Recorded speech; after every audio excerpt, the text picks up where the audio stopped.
My name is Elizabeth Garies. I'm in Communication Studies, and I teach intercultural and international communication, conflict resolution, and international business communication.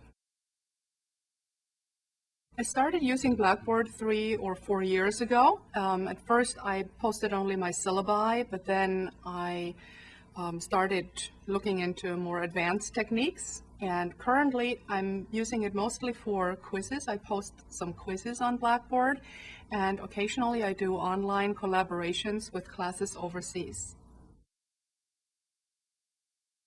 First of all, my teaching philosophy is that the students should read the textbook at home, so that in class we can have time to interact, discuss, and maybe have lectures that expand on the textbook chapters.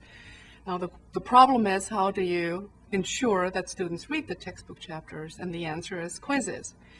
But if you do them in class, that's very time consuming. So I've started posting them online. What you have to do is you decide what kind of questions you want to ask. It gives you a choice of multiple choice or true false or fill in the blanks or essay question, I believe, matching pair questions. And then you have to type them in or transfer them over from a word processing program. And you assign how many points each question will get, and then you post it, and the students can take it at their leisure. By definition, these quizzes are open book, and the question then is, how do you prevent students from cheating? There are several ways to ensure that students don't cheat. One of them is you can set a time limit, say 10 to 15 minutes per quiz. So the students will have to have read the chapter before they take the quiz, because there's not enough time to do both at the same time. Then you can also scramble the questions for each student. So if two students take them side by side in some lab, they can't just look over, and again, the time limit is so that they can't check it. And finally, you can program it so that they don't see the answers after they're finished taking the quiz. So it's not like one person will take it and the other person will then look and have the perfect score. So there are several techniques you can use to ensure that they don't cheat.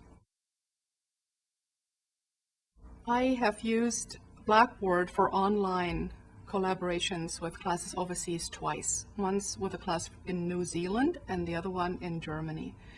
And the reason why I've done this, and I've done this in collaboration with another colleague in my department, and we decided that so much of business nowadays is in virtual teams, that the students should have the experience of working in a virtual team, but also should familiarize themselves with the pros and cons of different techniques. So what we did is we let the students try out 5 different techniques. One using email 2 different ways. One as a free-form discussion, and the other one where they interviewed each other one-on-one. The third technique was discussion board, also free-form discussion, but then also discussion board for a consensus activity.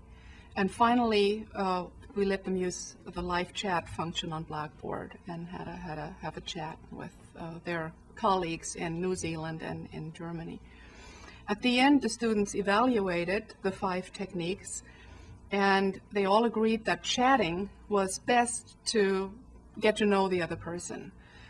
We had posted pictures online, so they saw each other. In fact, they liked the pictures, but they would have liked a live video feed even more. We didn't do that, but maybe that's something we can try in the future.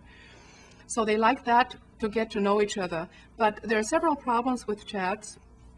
One is the time difference, of course, especially with New Zealand.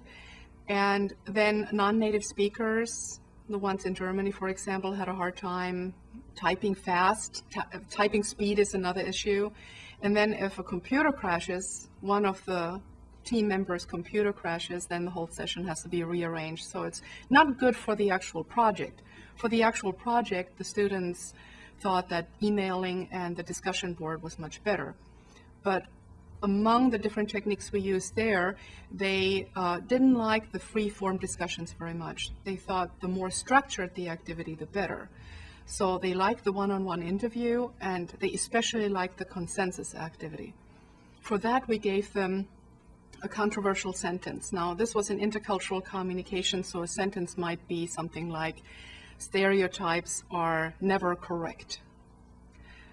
Now, sometimes they are correct, but we give them the sentence, and then in their groups, they have to come to a consensus. They have to change the sentence, and in the end, they have to all agree on it. And that usually leads to a very lively discussion and an authentic exchange of ideas. So they like that the most.